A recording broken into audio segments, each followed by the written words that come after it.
তেলের গাড়ি তেলে চলে, হাওয়ার গাড়ি হাওয়ায় উড়ে।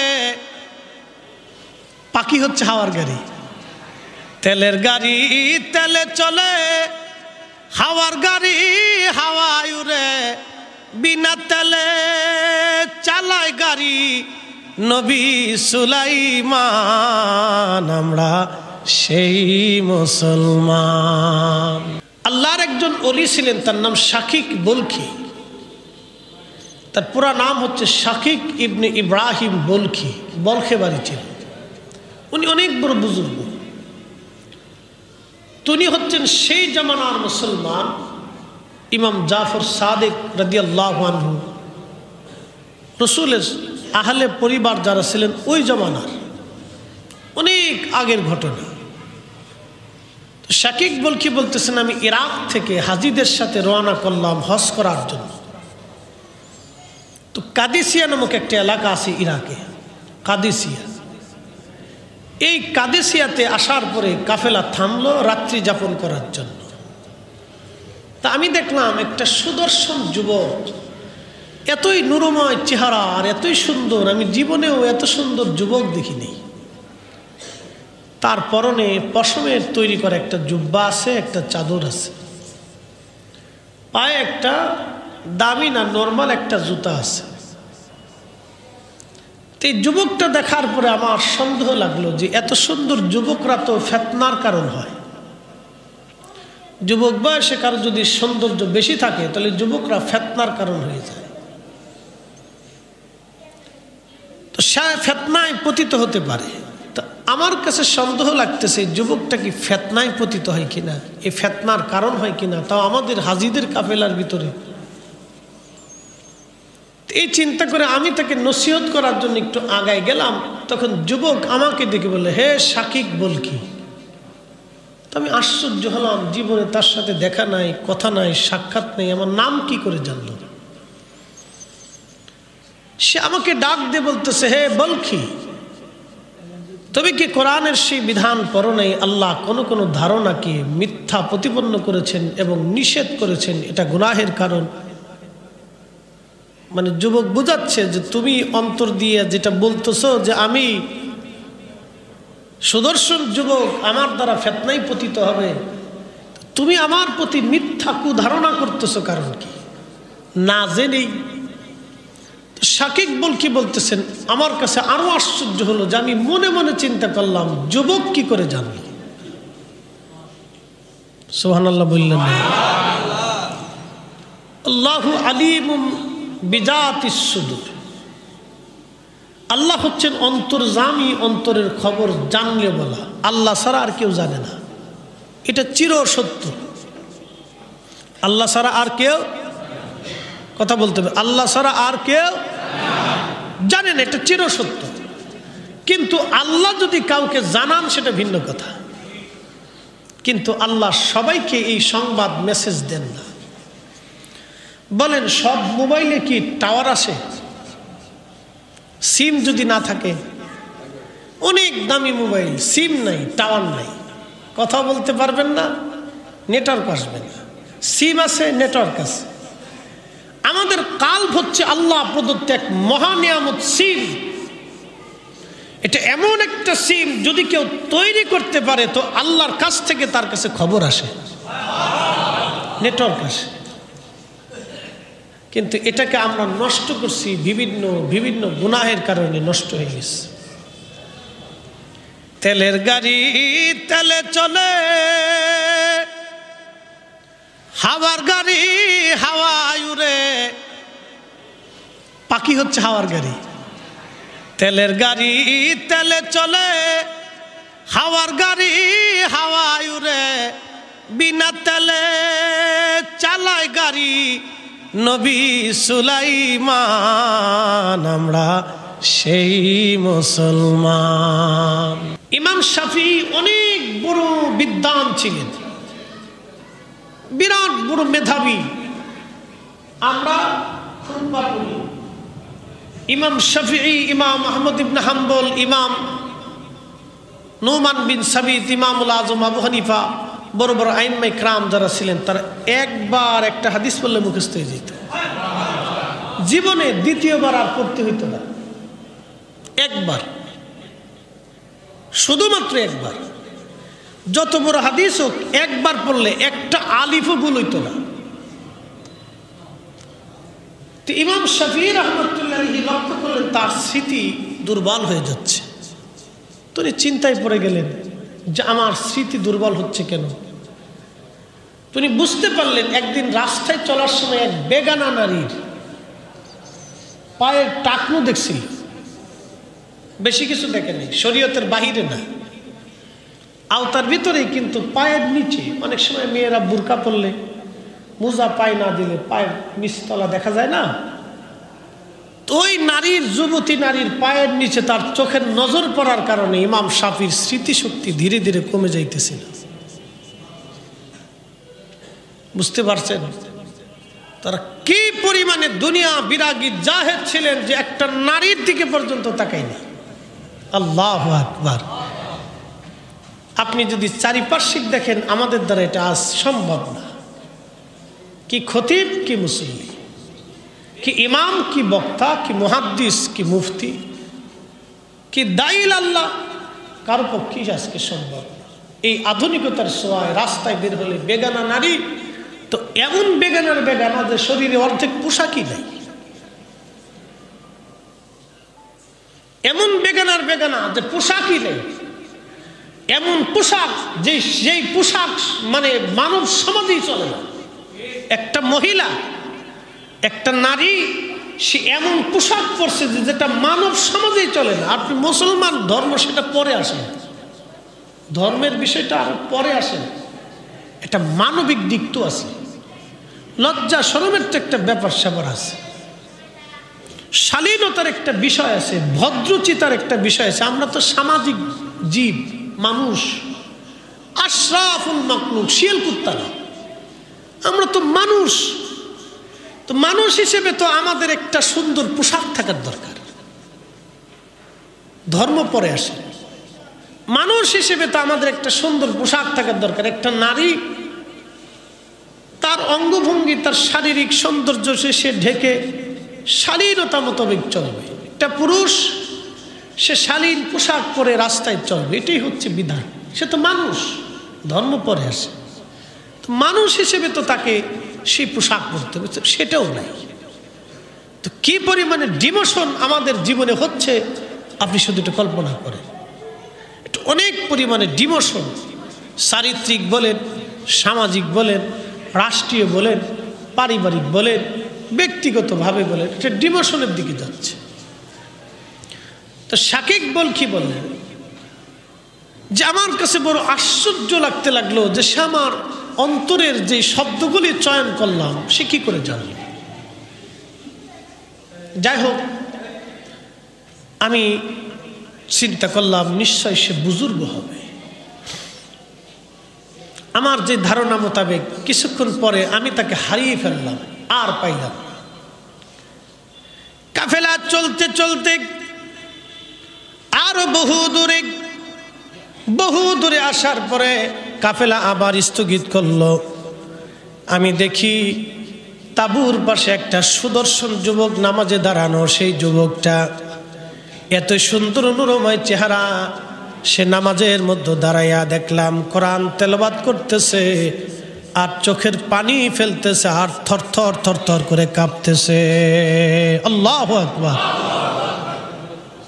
কি এত সুন্দর নামাজ আমি শাকিক বলছি জীবনে দেখি নাই। কি আল্লাহর সাথে এমন প্রেম আমি জীবনে কোনো ব্যক্তিকে দেখি নাই যে নামাজের ভিতরে দাঁড়ায় একটা যুবক আল্লাহর সাথে প্রেম করতেছে এবং সে থরথর থরথর করে কাঁপতেছে আর আল্লাহর সাথে কথা বলতেছে। চোখের পানিগুলি ভিজে ভিজে, তার সুন্দর দাড়িগুলি ভিজে ভিজে পড়তেছে। আমার কাছে এতই আশ্চর্য লাগলো আর এতই মধুময় লাগলো, এত সুন্দর ইবাদত, এতই চমৎকার সালাত, এতই সুন্দর নামাজ আমার কাছে আর জীবনে দেখিনি।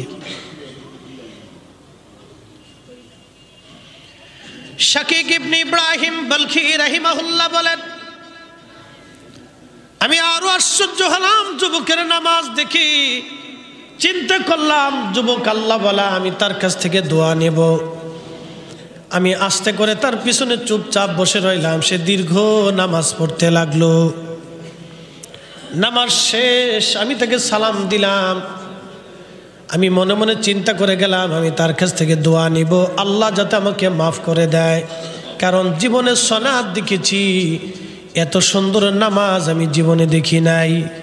আমি যুবক দেখেছি, এত সুন্দর যুবক আমি দেখি নাই। আমি ইবাদত দেখেছি, এমন ইবাদত আমি দেখি নাই। আমি আল্লাহর প্রতি রুনাজারি দেখেছি, যুবকের এমন কান্না আমার জীবনে কোনোদিন দেখি নাই। শাকিক বলকি রহমাতুল্লাহ আলাইহি বললেন, আমি চিন্তায় দোয়ার জন্য আমি তাকে সালাম দিলাম। সে আমাকে ডেকে বলল, হ্যাঁ শাকিক বলকি, তুমি কি সেই আল্লাহর বিধান পড়ো নাই যে আল্লাহ তাকে ক্ষমা করে দেয়, মাফ করে দেয়। ওয়াতাবা, যে তওবা করে, আমিলা সালেহা, যে নেক আমল করে, আল্লাহ তার জীবনের সমস্ত গুনাহগুলি আল্লাহ মাফ করে দেয়। তুমি তো আমার কাছে গুনাহের ক্ষমার জন্য দোয়া চাইতে আইছো। এমন বিষয় যে সে কিছু বলার আগে তার উত্তর দিয়ে দিচ্ছে, বলে আমার কাছে আরো আশ্চর্য লাগে, কি করে সম্ভব? তার জীবনের ইবাদত কি, আমার কাছে আরো কৌতূহল। কিছুক্ষণ পরে সে আমার থেকে আবার হারিয়ে গেল। আবার কাফেলা চলতে চলতে আবার বহু দূর এসে হাজিদের কাফেলা থামলো।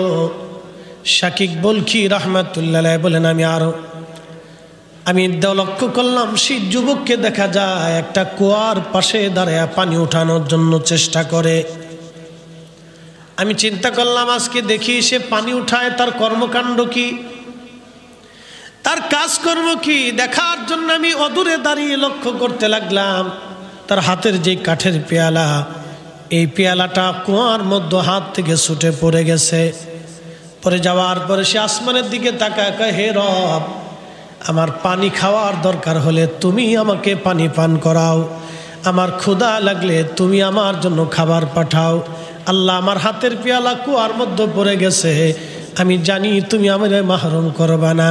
আল্লাহ, তুমি আমার পেয়ালা আমার হাতে ফেরত দাও। না হলো না। আল্লাহ, চিন্তা করে, তেলের গাড়ি তেলে চলে, হাওয়ার গাড়ি হাওয়ায় উড়ে। পাখি হচ্ছে হাওয়ার গাড়ি। তেলের গাড়ি তেলে চলে, হাওয়ার গাড়ি হাওয়ায় উড়ে। বিনা তেলে চালায় গাড়ি নবী সুলাইমান। আমরা সেই মুসলমান, আমরা সেই মুসলিম। অস্তিত্ব হারিয়েছি, শক্তি হারিয়েছি, আমরা আমাদের অহংকার হারিয়েছি, আমরা আমাদের মূল ক্ষমতাকে নষ্ট করে ফেলেছি।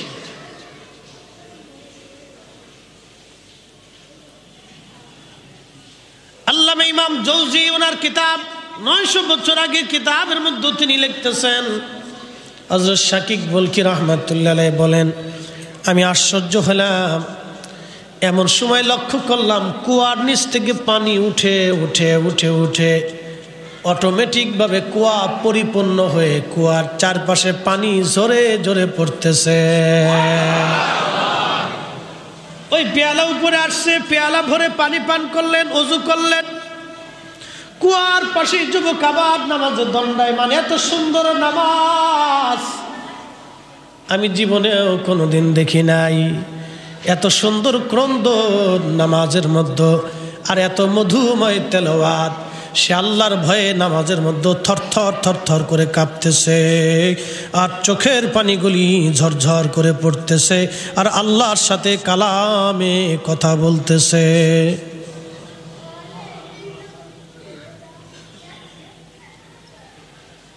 কুয়ার নিচ থেকে পানি উঠে কুয়া ভরে গেল। আমি অদূরে দাঁড়িয়ে আরো আশ্চর্য হলাম, হাই হাই, এই যুবকটাকে, এত বড় বুজুর্গ, এই যুবক বয়সী এত বড় আল্লাহওয়ালাকে। আমি আশ্চর্য হলাম। শাকিক বলকি রহমাতুল্লাহ আলাইহি বলেন, দুনিয়ার মানুষ শোনো, এরপরে কিছুক্ষণ পরে সে আবার হারিয়ে গেল। আবার কাফেলা চলতে লাগলো। বহুদূর আসার পরে কাফেলা আবার বিশ্রাম থাকা অবস্থায় আমি লক্ষ্য করলাম ওই যুবককে আবার দেখা যায়। সে আস্তে আস্তে কাফেলার থেকে হেঁটে হেঁটে মরুভূমির দিকে যাইতে লাগলো। মরুভূমির ভিতরে যাওয়ার পরে তার কাঠের বাসনের মধ্যে তার ওই পানির পেয়ালা থেকে পানি ঢাললো এবং মরুভূমির কিছু বালিগুলি নিয়ে সে ওই তার পাত্রের মধ্যে ছেড়ে দিয়া বালিগুলি মিক্সার করে সে খাওয়া শুরু করলো। আমি আরো আশ্চর্য, ব্যাপার কি, পানি দিয়ে বালি দিয়ে কিভাবে খাওয়া যায়? আমি কাছে গেলাম, কাছে যে থেকে সালাম করলাম, বললাম, হে আল্লাহর বান্দা, আপনার ওই নিয়ামতপূর্ণ খাবার থেকে আমাকে মাহরুম করবেন না, ওই খাবারটাও আমাকে অংশীদার করেন। মানে আমি আশ্চর্য লাগতেছিল, আমি চিন্তা করলাম খেয়ে দেখি বালি না খাবার। শাকিক কি বলতেছেন, আমি চিন্তা করলাম যে খেয়ে দেখি এটা বালি না খাবার। তখন সে আমার অন্তরে এটা চলতেছে, সে আমার দিকে পিয়ালা দিয়ে বললো, হে শাকিক কি, আল্লাহর রিজিকে সন্দেহ করতে হয় না, নেন বিসমিল্লাহ বলে শুরু করেন। আল্লাহর রিজিকে সন্দেহ করতে হয় না, বিসমিল্লাহ বলে শুরু করেন। শাকিক কি বলেন, আমি বিসমিল্লাহ বলে পাত্রটা মুখে নিয়ে শুরু করলাম। এতই সুন্দর খাবার, পানির ভিতরে আমি দেখলাম বালি আর বালি নাই, বালি ছাতু হয়ে গেছে। ছাতু আরবিতে বলে তালবি না। আমার দেশের ছেলেরা এখন ছাতু চিনে না, ও চিনে চিপস, ফুচকা, চটপটি, এই আবিজাবি খায়, ছাতু চিনে না। আরে রাসূলুল্লাহর জমানা থেকে ছাতু, তালবি না খুব শক্তিশালী খাবার, এটা খুব পাওয়ারফুল খাদ্য। আগের মুসাফিররা এই ছাতু সাথে রাখতেন সফরের জন্য, এগুলো খাবেন, বাচ্চাদেরকে খাওয়াবেন। কি হাবি যাবি দেশে এক একটা প্রচলন, সুইঙ্গা, ও কি খায়, খালি স্যাপ চাটে, আছে কেটির ভিতরে চিপস, ও খালি কি হয়, কিচ্ছু নেই। পেপসি, কোকা কোলা, এ খাবেন না। পেপসি, কোকা কোলা ইসরায়েলের কোম্পানি। শুয়োরের গোশত যেমন হারাম মনে করবেন, ইসরায়েলের প্রত্যেকটা প্রোডাক্ট আমাদেরকে ওই রকম মনে করতে হবে, যদিও শরীয়তে হারাম না, কিন্তু ঈমানের তাগিদে, জিহাদের তাগিদে এটা আমাদের জন্য হারাম। কথা কোন ঠিক কিনা? এটা মনে রাখতে হবে। আমার 1 কোটি টাকা দিল, আমি পেপসি খাই না, খাবই না। এটা প্রিয় মুসলমান, খুব মনোযোগ দিয়ে, নেসলে কোম্পানি, নেসক্যাফে কফি, এগুলো ইসরায়েলের কোম্পানি। 10 টাকা দিয়ে যদি কিনেন তো 5 টাকা ইসরায়েলে চলে যাবে। ওই 5 টাকা দিয়ে ওরা আমার ফিলিস্তিনি ভাইকে গুলি করবে, আর অন্যায়ভাবে তারা ফিলিস্তিনিদের জায়গা জমি দখল করে। একবারে নিরীহ ফিলিস্তিনিদেরকে সাথে তারা জুলুম অত্যাচার করে, ছোট ছোট বাচ্চাদেরকে তারা বোমা মেরে হত্যা করে। এরা এতটাই নিষ্ঠুর, ছোট্ট ছোট্ট বাচ্চাদেরকে ধরে নিয়ে যায়, গুলি করে মেরে ফেলে দেয়। এরা এতই নিকৃষ্ট এই জাত। অতএব আমরা বাঙালি যারা আছি, ইসরায়েলের পণ্য খাবো না, কিনবো না, ছবো না, বিক্রিও করবো না। কথা বলেন ঠিক কিনা? এটা মনে রাখবেন, এটা আমাদের জন্য একটা জিহাদ, এটাও একটা জিহাদ। মেহশরের মাঠে আল্লাহকে বলতো, রব, তোমার বাইতুল আকসার জন্য, ফিলিস্তিনের মজলুমদের জন্য আমরা তেমন কিছু করতে পারি নাই, অন্তত আমার চেষ্টা করেছিলাম, এর জন্য আল্লাহ আমাদেরকে মাফ করে দিবে। হ্যাঁ, ব্যাং ইব্রাহিম আলাইহিস সালামের আগুনের ভিতরে ফিসন ঘোরায় পেশাব করে। আল্লাহকে, ব্যাং কি করো? বলে পেশাব করি। কি করবো? আগুন নিবে। তো তোমার পেশাবে কি আগুন নিববে? আমি জানি নিবত না, তো পেশাব করো কেন? আল্লাহ কিয়ামতের মাঠে জিজ্ঞেস করবো, আমি বলবো আমি আমার পেশাব সেইরে তোমার খলিলের আগুন নিবানোর চেষ্টা করছি। তো আমরা তো চেষ্টা করতে পারি, কথা ঠিক কিনা? চেষ্টার ত্রুটি করা যাবে না, এটা আমাদের একটা জিহাদ। হযরত শাকিক কি বললেন, এতই চমৎকার ছাতু আর মধুময় পানি, এতই সুন্দর খাবার আমি জীবনেও কোনোদিন খাই নাই। আমি খাইলাম, 3 দিন পর্যন্ত আমার ক্ষুধা নাই, তৃষ্ণা পর্যন্ত লাগে নাই। কিছুক্ষণ পরে সে আবার হারিয়ে গেল। মক্কায় আসছি, এর ভিতরে আর কোনো দেখা সাক্ষাৎ নেই। মক্কায় আসার পরে দেখি সে তাওয়াফ করতেছে। তাওয়াফরত অবস্থায় দেখি হাজার হাজার মানুষ তাকে ঘিরে ধরতেছে, কেউ সালাম করতেছে, কেউ মুসাফা করতেছে, কেউ দোয়া নিতে আসতেছে। তা আমার কাছে আশ্চর্য লাগলো, ব্যাপার কি? ইরাক থেকে কাফেলা আসলো, একটা লোকও তাকে চিনল না, কিন্তু কাবায় আসার পরে এত মানুষ তাকে মধুর মাছির মতো ধরতেছে, কারণটা কি? আমি মক্কার বাসিন্দাদেরকে বললাম, হে আহলে মক্কা, এই সুদর্শন যুবক থেকে তোমরা চিনো কেনা? এত সুন্দর যুবক, তার পরিচয় কি? আল্লাহ বলা, দুনিয়ার হাজিরা, তার থেকে দোয়া নেওয়ার জন্য পাগল। এই যুবক বয়সে এসে কি রুজি করলো বলো? তো আহলে মক্কা যারা ছিল তারা বলল, হে আল্লাহর বান্দা, তুমি তারে চিনো নাই? তার বাবার নাম ইমাম জাফর সাদেক, তার বাবার নাম হযরত ইমাম মুহাম্মদ বাকের, তার বাবার নাম ইমাম জয়নুল আবিদিন, তার বাবার নাম ইমাম হুসাইন, তার বাবার নাম শেরে খুদা আলী, তার বিবির নাম সৈয়দাতুন নিসাই আহলুল জান্নাহ ফাতিমা, তার বাবার নাম রহমাতুল লিল আলামিন। আল্লাহু আকবার। রাসূলের কন্যা ফাতেমা, ফাতেমার বেটা হুসাইন, হুসাইনের সন্তান ইমাম জয়নুল আবিদিন, তার সন্তান ইমাম মুহাম্মদ বাকের, তার সন্তান ইমাম জাফর সাদিক, তার সন্তান ইমাম মুসা কাজেম। তুমি যে যুবককে দেখতেছ সুদর্শন সুন্দর, তার শরীরের মধ্যে রাসূলুল্লাহর রক্ত প্রবাহিত। এই যুবক অন্য কেউ না, তিনি আল্লাহর নবীর আওলাদ ইমাম মুসা কাজেম। জোরে কোন মারহাবা। রক্ত কথা বলে। এই রক্ত ধারা অনুযায়ী পৃথিবীতে ইমাম মাহদী আসবে। না না, একসাথে বলবেন আল্লাহু আকবার।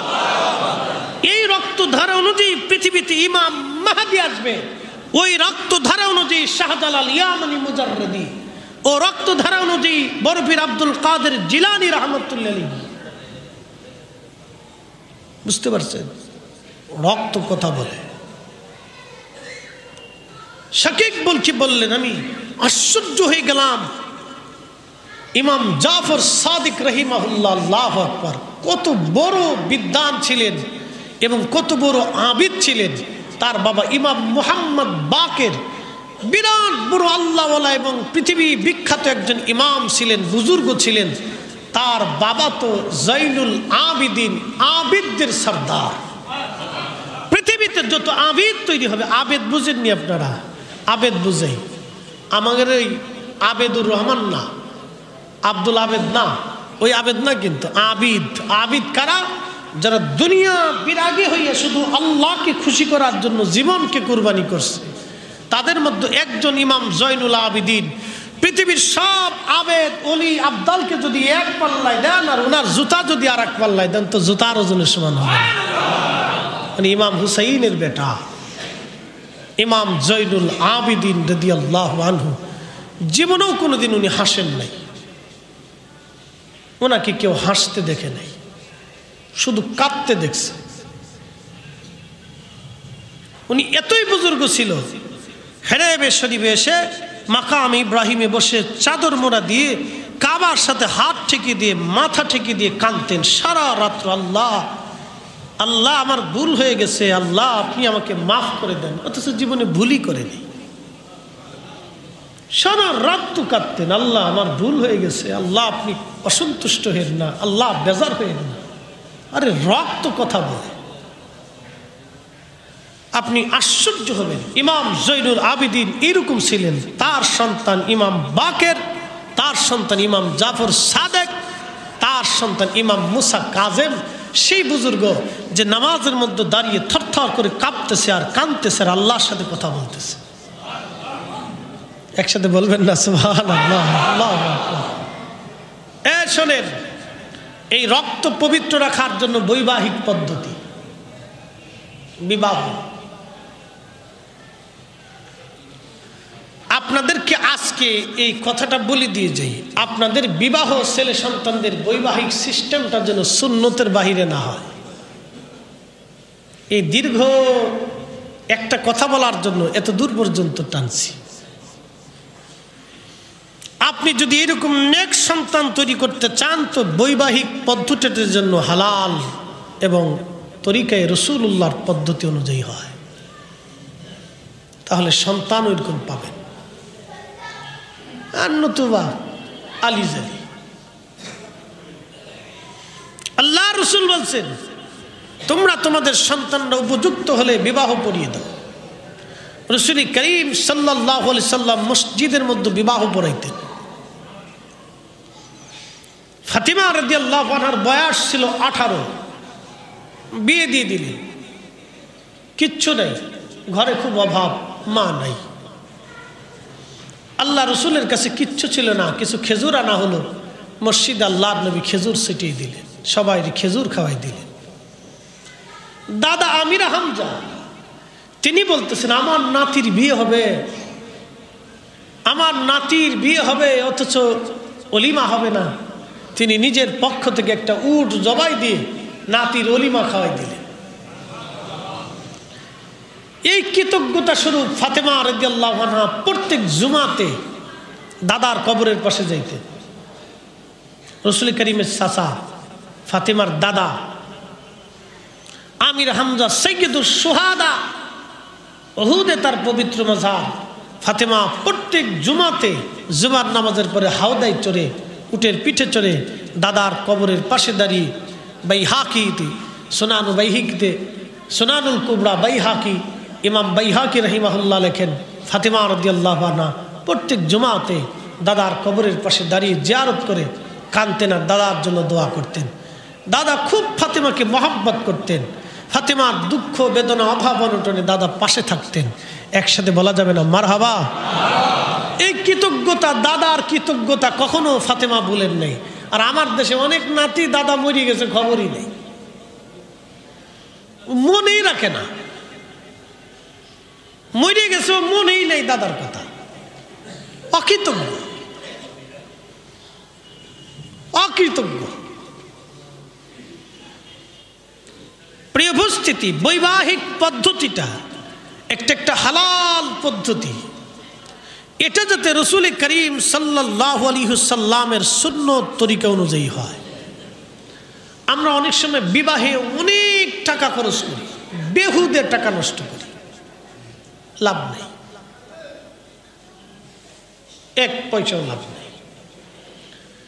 অনেক টাকা বেহুদা নষ্ট করি, আনুষঙ্গিক আজেরে টাকা নষ্ট করিয়া যত আজেরে বেটি বেপর্দা বেহা বেটিদেরকে এক জায়গায় করিয়া সব অশান্তি বাদে দিচ্ছি। কে কইছে আপনার এই বিবাহ পদ্ধতি সিস্টেম? আল্লাহ রসুল হুজুর করিম সাল্লাল্লাহু আলাইহি সাল্লাম যেই পদ্ধতিতে বিবাহ করিয়েছে, মুসলমান হিসেবে আমাদেরকে সেই পদ্ধতি মানতে হবে। কথা বলেন ঠিক কিনা? আমাদেরকে সেই পদ্ধতি মেনে চলতে হবে। যদি চলেন তো আল্লাহ বরকত দিবে। আপনি মেনে দেখেন, বরকত দিবে। আজারে টাকা নষ্ট করেন না, বেহুদা টাকা নষ্ট করে লাভ কি? আর ৩০ জন মহাব্বত করে দাওয়াত করবেন, তারা আসবে, অলিমা খাবে, চলে যাবে। কিন্তু লক্ষ্য করতে হবে যে এখানে যেন শরীর কোনো কর্মকাণ্ড আল্লাহ যেন শরীয়তের বাহিরে না নেয়, এটার ভিতরে থাকতে হবে। তাতে আল্লাহ আপনাকে বরকত দিবে। ওই বৈবাহিক পদ্ধতির ভিতরে আল্লাহ বরকত দিবে। আদম সফিউল্লাহ বিয়ে করছিলেন জান্নাতের ভিতরে, ফেরেশতারা বিয়ে পড়াইতেছে। ছেলে সন্তানদের মেয়েদের উপযুক্ত বয়স হওয়ার সাথে সাথে বিয়ে দিতে হয়। ফাতেমার বয়স 18, আল্লাহ রসুল বিয়ে দিয়ে দিচ্ছেন। নবীর বয়স 25, রসুল করিম বিয়ে করে বসছেন। এই জন্য যুবকদেরকে বলি 25 বছর একবারে আল্লাহ রসুলের পারফেক্ট টাইম, বিয়ে করে ফেলবে। বাবা মারে বলে চাকরি বাকরি ব্যবসা বাণিজ্য নেওয়ার অসুবিধা নেই, আল্লাহ ব্যবস্থা করে দিবে। অনেকে মনে মনে চিন্তা করে হুজুর বাঁচাইছে, 25 বছর পারফেক্ট টাইম, মেয়েদের 18টা পারফেক্ট টাইম। ফাতিমা রাদিয়াল্লাহু আনহার 18 বছর বয়সে বিয়ে হয়েছিল, এটা পারফেক্ট সময়। খুবই মনোযোগ দিয়ে হযরত আদম সফিউল্লাহ বিয়ে করবে জান্নাতে। বৈবাহিক পদ্ধতি কবে থেকে শুরু হলো? বিয়ে করবে, জীবনে তো কোনোদিন বিয়ে হয় নাই, বিয়ে করবে কেমনে? ফেরেশতারা আসছে, ইজাব কবুল চলতেছে। জিব্রাইল বলল, হুজুর আদম সফিউল্লাহ আপনি আপনার স্ত্রীকে মহারানা দেন। বলে মহারানা কি? বলে মহারানা আপনার সম্পদ থেকে আপনার বিবির জন্য। বলে আমি আল্লাহর বাড়ি খাই, আমি বেকার, আল্লাহর জান্নাতে খাই, এখানে ঘুমাই, আমার তো কিছু নেই, তা আমি স্ত্রী কি দিব? আল্লাহ তখন জিব্রাইলকে বলেন, জিব্রাইল আমার আদমকে বলো আমার আখিরি নবীর প্রতি যেন 11 বার অথবা 3 বার দুরূদ শরীফ পড়ে আদমের স্ত্রী হাওয়াকে যেন মহারানা দিয়ে দেয়, তাতেই মহারানা আদায় হয়ে যাবে। আজকে গোপন আমল দিয়ে যায়, এটা গোপন আমল। দুরূদ শরীফ পড়ে 11 বার অথবা 3 বার, তবে বেস্ট 11 বার দুরূদ শরীফ পড়ে বুকে ফু দিয়ে রাস্তা বেরোবেন, বাকি চিন্তা আপনার করতে হবে না। যেই কাজের জন্য যাবেন আল্লাহ সেই কাজটাকে সহজ করবে। যেখানে হাত দিবেন সেখানে আল্লাহ বরকত দিবে, রাস্তাকে আল্লাহ নিরাপদ করে দিবে। এটা গোপন বিদ্যা, কেউ শিখাবে না আপনাকে। আজকে বলে দিলাম, আপনারা আমার মুসল্লি, জীবনে কোনোদিন কোথাও ঠকবেন না, লস হবে না, বরকত শূন্য হবে না। কারণ কি জানেন? মানব জাতির সূচনাটাই আল্লাহ তার রসুলের দুরূদ দিয়ে চালু করছে। ইমাম মোল্লা আলী কারি এবং ইমাম জৌজি তাদের নিজস্ব কিতাবের মধ্যে লিখতেছেন যে আল্লাহ মানব জাতির সূচনাটাই রসুল করিমের দুরূদ দিয়ে চালু করছে। আদম সফিউল্লাহর বৈবাহিক মহারানা ছিল আল্লাহর নবীর দুরূদ। অতএব এই কাজে আল্লাহ আপনাকে বরকত দেবে 11 বার 3 বার, তবে উত্তম 11 বার, এটা মনে রাখবেন। দুরূদ শরীফ দিয়ে দিলেন আদম সফিউল্লাহরে, বিবিকে মহারানা দিয়ে দিলেন, বিবাহ হয়ে গেল। একসাথে বলবেন আল্লাহু আকবার। বিবাহ হয়ে গেল। এখন বিয়ে হয়ে যাওয়ার পর আমাদের কাজ কি? ডেকসেট বাসাইয়া নাচানাচি করা। আমরা যুবকরা তো মনে করি এইটাই, কোনটা বেডা কোনটা বেডি, কোনটা কার বউ কার মাইয়া কার ফুলা, কোনো তাল ঠিক নেই, কোনো তালের ঠিক নেই। বউ আর একজনে নাচে আর এক বেড়ায়, কি পাগলের দেশ! স্ত্রী আরেকজনের নাচতেছে আরেকজনে নিয়ে, মাইয়া আরেকজনের নাচে আরেক বেড়া নিয়ে। লজ্জা করা তো উচিত, শরম করা উচিত আমাদের। মোহতারাম উপস্থিতি, আল্লাহর এই দুনিয়া তো সংক্ষিপ্ত সময়ের জন্য, আল্লাহর আখিরাতটা আজীবন আবাদুল আবাদাত, চিরদিনের জন্য। তো চিরদিনের বিরাট এই জিন্দিগির জন্য আপনাকে বৈবাহিক পদ্ধতিটা যেন হালাল উপায়ই হয়। আল্লাহ আমাদের প্রত্যেকের কবুল করুক, বলেন আমিন। রসুল করিমের সুন্নত তরিকা অনুযায়ী হয়। যুবক বন্ধুদেরকে বলবো, স্ত্রী বিবাহ করে নিয়ে আসবেন, ওটার একবারে মাথার থেকে পা পর্যন্ত বোরকা দিয়ে ঢেকে নিয়ে আসবেন। স্ত্রী আপনার সাজিয়ে গুজিয়ে আনবেন, বোরকা দিয়ে ঢেকে নিয়ে আসবেন। আর এক বেটা দেখতে যাবে কেন? কারণটা কি? স্ত্রীকে খাস পর্দা শিখাবে। পর্দা করানোটা বড় কথা না, শিখানোটা বড় কথা। আমাদের দেশে বহু নারী বুরকা পরে কিন্তু পর্দা বুঝে না। খাস পর্দা মেয়েদেরকে শিখাইতে হয়, শিখাইতে হবে। সে শিখলে তখন পর্দা বুঝবে, আগে শিখাইতে হবে। মোহতারাম, বৈবাহিক পদ্ধতিটা যেন রসুল করিমের সুন্নাত অনুযায়ী হয়, এটা আপনারা খেয়াল করবেন। আমাদের সবার দায়িত্ব এটা। আমাদের সন্তানরা যাতে ভুল পথে ডাইভার্ট না হয়, আমাদের যুবক ভাইরা যেন ভুল পথে পরিচালিত না হয়, তাদের বিবাহটা যেন সুন্দর হয় এবং বরকতময় হয়। মনে রাখবেন, বিবাহ কিন্তু কোনো পুতুল খেলা না। যে আপনি করলেন আবার তালাক দিবেন, ছেড়ে দিবেন, 2 দিন পর পর ঝগড়া ফাসাদ করবেন, বিষয়টা এরকম না। এটা একটা জীবন। এই বিবাহের পদ্ধতির মাধ্যমে আপনাদের খতিব সাহেবের একটা পরিচয়, আমি বৈধ সন্তান। যদি বাবার পরিচয় না থাকতো, যত বড় আলেম হই আপনারা আমার এখানে দাঁড়া করাইতেন না। কি কথা বলেন না কেন? অবশ্যই না। সহিহ বুখারী শরীফ মুখস্থ থাকলেও দাঁড়া করাইতেন না, যে না তার বাবার বৈবাহিক হালাল পদ্ধতির কোনো সূত্র নাই। সে আলেম যত বড় হোক, তারা আমরা এখানে দাঁড়া করাবো না। রক্তের এত দাম, এটার জন্য পবিত্র থাকে। তো সেই জন্য আপনারা রসুল করিমের সুন্নাত তরিকাতে আসতে হবে। আল্লাহ আমাদের প্রত্যেকের কবুল করুক, বলে না আমিন। সন্তান উপযুক্ত হলে বিবাহের ব্যবস্থা করবে। বাবা মা কবরে চলে গেছে, প্রত্যেক জুমাতে বলি, তারা আমাদের নসল, তারা আমাদের মূল, চলে গেছে কবরে। তাদের থেকে আমরা দুনিয়াতে আসছি। তারা ত্যাগ স্বীকার করে আমাদের জন্য জমি জমা রেখে চলে গেছে। কিচ্ছু চাই না, একটু দোয়া চায়। আপনার 100-500 টাকা মসজিদের দানটা বাবার কবরে, আজকের জুমার নেকিটা কবরে চলে যাবে। মসজিদ যতদিন থাকবে সওয়াব চলতে থাকবে। সামান্য একটু দানে তারা কবর থেকে একটু ইহসান হবে। দুনিয়ার মানুষ কবরওয়ালাদেরকে একটু ইহসান করেন, দুনিয়ার মানুষ কবরওয়ালাদেরকে একটু ইহসান করেন, দয়া করেন। তারা আর নেকি পাওয়ার কোনো রাস্তা নেই। আমাদের এই দান সদকাগুলি, দোয়াগুলি তারা কবর থেকে পেয়ে যাবে। আপনার অর্থ কমবে না। আল্লাহর ওয়াদা, যারা আল্লাহর পথে দান করে আমি তাদেরকে নিরাপত্তা দিই, বালা থেকে বাঁচাই, রিজিকের বুলন্দি নসিব করি, তার জন্য উত্তম রিজিক বরাদ্দ করি। হালালাং তাইয়্যিবান, হালাল এবং পবিত্র তাইয়্যিব খাবারটা আমি তার জন্য বরাদ্দ করি। এই জন্য দানের হাতকে সবসময় প্রশস্ত করবেন। যুবক কলিজার টুকরো ভাইদের প্রতি আমার অনুরোধ থাকবে, নসিহত করার মতো আমল আমার হাতে নেই, নসিহত করার মতো যোগ্যতা আমার হাতে নাই, অনুরোধ করার যোগ্যতা আছে। আপনাদেরকে বলবো, রসুল করিম সাহাবায়ে আজমাইন যে সুন্দর পদ্ধতিতে বিবাহ করেছিলেন, এটা আল্লাহ রসুলের জীবনের এক পরম সুন্নাহ। সাহাবায়ে কেরাম, আউলিয়া কেরাম, আম্বিয়া আলাইহিমুস সালামদের সারা জীবনের সুন্নাহ। একটা জীবন যাতে সুন্দর হয়, একটা নারী আপনার ঘরে আসার পরে সে আপনার প্রতি দায়বদ্ধ হয়ে যায়, তখন ওই নারীটা আপনার আওতার ভিতরে আসে। আল্লাহ তাকে আপনার জিম্মায় দিয়ে দিছে।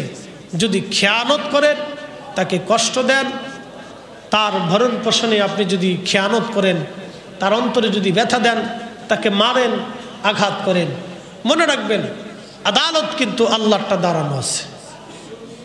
পৃথিবীর কোনো আদালতে তার পক্ষে রায় না হলে আল্লাহর আদালত কিন্তু দাঁড়ানো আছে। ওই আদালতে আপনাকে দাঁড়াইতে হবে। আল্লাহ রসুল বলছেন, কিয়ামতের ময়দানে এই মানুষগুলির মুখের কোনো গোশত থাকবে না। এই মানুষের মুখের গোশত থাকবে না। চেহারা দেখলেই বোঝা যাবে তারা দুনিয়ার থেকে স্ত্রীর সাথে দুর্ব্যবহার করি আর আমানতের খেয়ানতকারী। ভাবতেছেন আপনার স্ত্রী দুর্বল, আপনি যেটা সেটাই করে ফেলবেন, তা হবে না। ইসলাম আপনাকে অনুমতি দেয় নাই, কখনোই না, অসম্ভব। রসুল করিম সাল্লাল্লাহু আলাইহি সাল্লাম বলছেন, মুসলমান হতে হলে তোমার স্ত্রীর সাথে সদাচরণ করবে, সুন্দর আচরণ করবে, তোমার হৃদয় থেকে তাকে ভালোবাসা দিবে। সে অপরাধ করে বসলে তাকে হাত দিবে না, মারবে না, পিটাবে না, তার সাথে আগে বিছনা জুদা করবে। নবীর চরিত্র এতই চমৎকার, এতই সুন্দর শিক্ষা উম্মত যদি মেনে চলতো, তো সংসারে আর অশান্তি নেই। আল্লাহ কবুল করুক, বলে না আমিন। আমরা কাতা সোজা করে সুন্নত নামাজ আদায় করি।